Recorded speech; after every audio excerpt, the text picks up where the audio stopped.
10 minutes from where you live, there are hungry and thirsty people. What are we doing now to feed them and give them drink? Hello, everybody, and welcome back to the channel. This is the Daily Dose of Christ. If a daily dose of the Savior is what you need, please be sure to like and subscribe. All right, in today's clip, Bishop Barron is giving, well, it's a part of his brilliant speech that he's giving to about 10,000 people within an arena.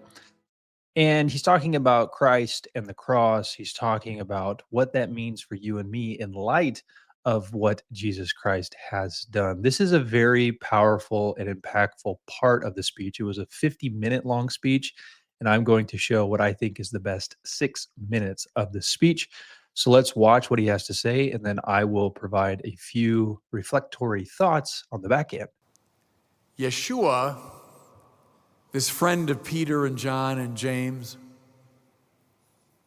was crucified on one of these awful instruments of torture.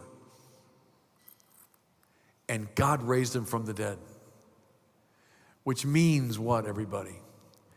That God's love and mercy are more powerful than anything that's in the world.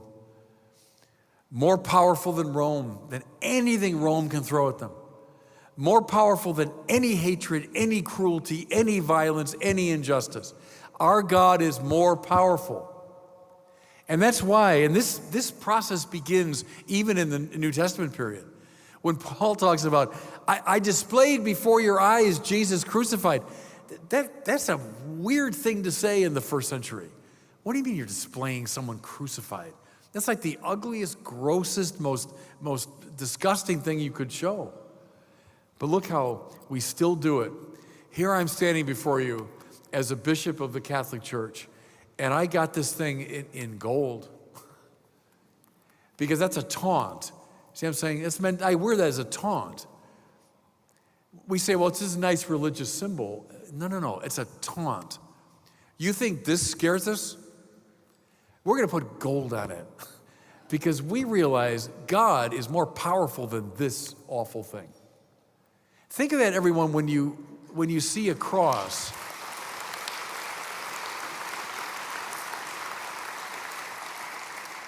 That's what it means. You know, I had the privilege a few months ago, I was over in London, and I gave a talk at the Parliament. Not in the Parliament, but it was in the Parliament building area. And at the end of it, I reminded them, I said, you know, have you guys looked recently at the Union Jack, which flies over the Parliament houses? The Union Jack is a confluence of 3 crosses, all right? So think about that for a second. Fluttering over the government center of this great world power is the cross on which this young Jewish rabbi was put to death in the first century. How weird that is, isn't it? How strange that is. But it's done there too, if you properly understand it, as a taunt. God's mercy is greater than anything that's in the world. That's what they witnessed. That's what they witnessed to. That's what we still need to witness to. Okay, that's the first part of my talk. But don't worry, it's going to be quick, the second part. So you say, okay, Bishop, I think I get that. I think I get these sort of lofty ideas about the nature of Christianity.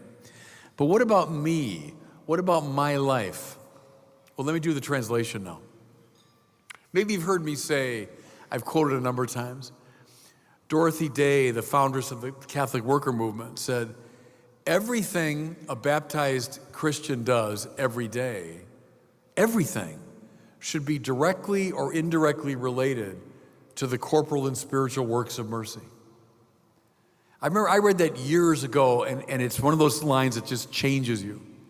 Everything a baptized Christian does every day should be directly or indirectly related to the corporal and spiritual works of mercy. You see the translation now. What does this mean that they witness to? That God's mercy conquers all evil. God's love and mercy are greater than anything that's in the world. So our job now, as we witness to Christ, is to become channels of that mercy to the world. That's our job. That's Christianity. That's what it looks like when you translate these loftier ideas into life. So what I want to do, I'll do it real briefly, don't worry, I won't go plowing through each one. And if you don't know the corporal and spiritual works, just Google them or ask Siri. Just say, hey Siri, what are the corporal and spiritual works? And they'll pop up. But I just want to say a word about at least some of them. The corporal works, the first three I'll group together. Feed the hungry, give drink to the thirsty, and clothe the naked. And I love about that. I love how concrete those are. That's a word our present Pope uses a lot, I think correctly. The concrete. Oh, I'm a person of mercy. Yeah, that's nice fancy talk. But on the ground, what does mercy look like? It looks like feeding the hungry, giving drink to thirsty people, and clothing naked people. I lived in Santa Barbara, California for 6 years when I was auxiliary out there. So one of the most exclusive, beautiful places to live in the whole country. Oprah and Prince Harry lived about 15 minutes from where I lived. But I guarantee you, I know this for a fact, about 10 minutes from where I lived, there were also hungry and thirsty people. It's true of everybody in this room. I don't care where you live. I don't care how exclusive a neighborhood. 10 minutes from where you live, there are hungry and thirsty people. What are we doing now to feed them and give them drink? It's kind of interesting recently within Christianity that we have been focusing less on the cross of Christ and more on his resurrection from the dead. Now, I think the reason we do that is because the resurrection is the apologetic. Of course, the Apostle Paul says in 1 Corinthians 15, he basically says that if Christ has not risen from the dead, our faith is futile, it is in vain. I also think that the historicity of the resurrection points people to something that is historically and empirically verifiable. It's basically an apologetic for the Christian faith that works well within the culture and the moment in society that we find ourselves in. But when you really get down to it, what really makes Christianity punchy, what really makes Christianity paradoxical in the most beautiful of ways, and really gets to the heart and the psychological struggle that all humans face is dealing with the cross, dealing with sin, the sin within, the atonement, Jesus Christ dying for the sins of the world.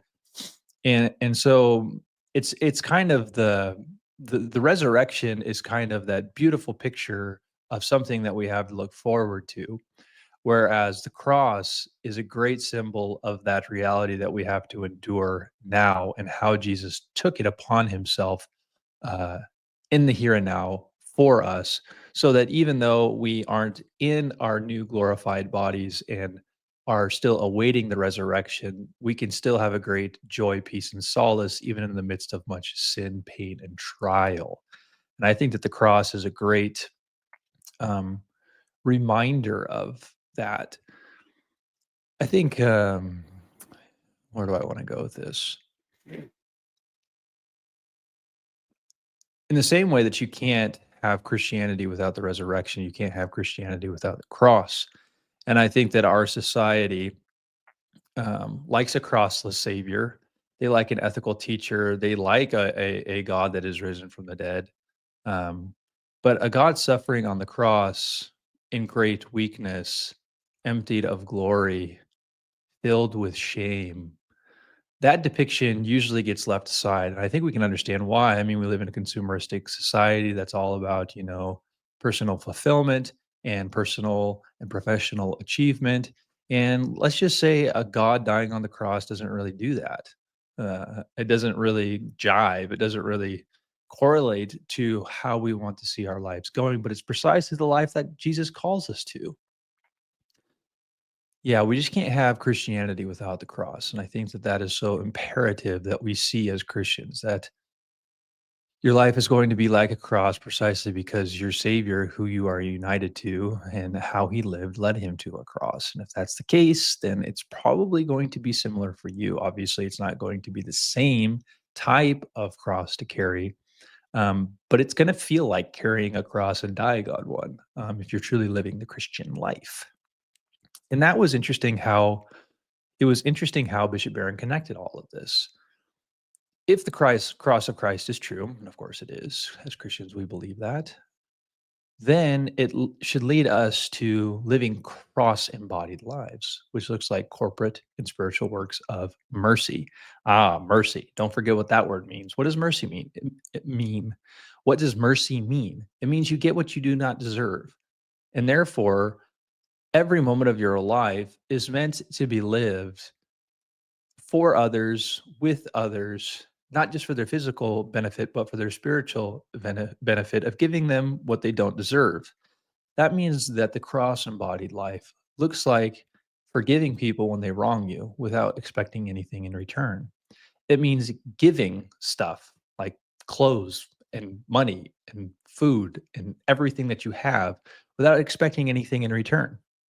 And you're supposed to do it not just to the people that you like or would want to do it for. You're supposed to do it for the people that can't do anything for you. And to be honest, you wouldn't want in your kind of fleshly nature to give in the first place. That is what Christianity is all about because that is what's embodied in the cross of Christ.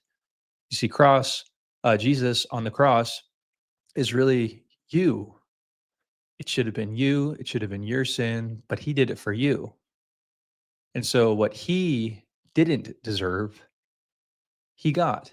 And what we do deserve, we don't get. And that's the great exchange at the heart of Christianity. Cross on the Christ. Christ on the cross. My goodness, I don't know why I do this so much. I switch things all the time. In the last video, it was Bishop Barron and Tim Tebow. My mind, y'all, my mind. The obvious application is to be thinking, how can you participate in the corporate and spiritual works of mercy? How can you be a participant in that? I think the first question would be, are you participating in that in some capacity? If you are, and if you can really think of a way that you are, keep doing that. Maybe do even more of it.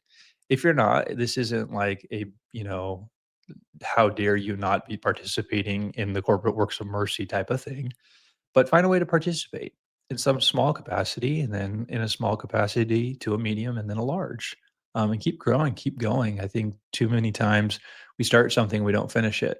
And I think that's kind of part and parcel what it means to be a human.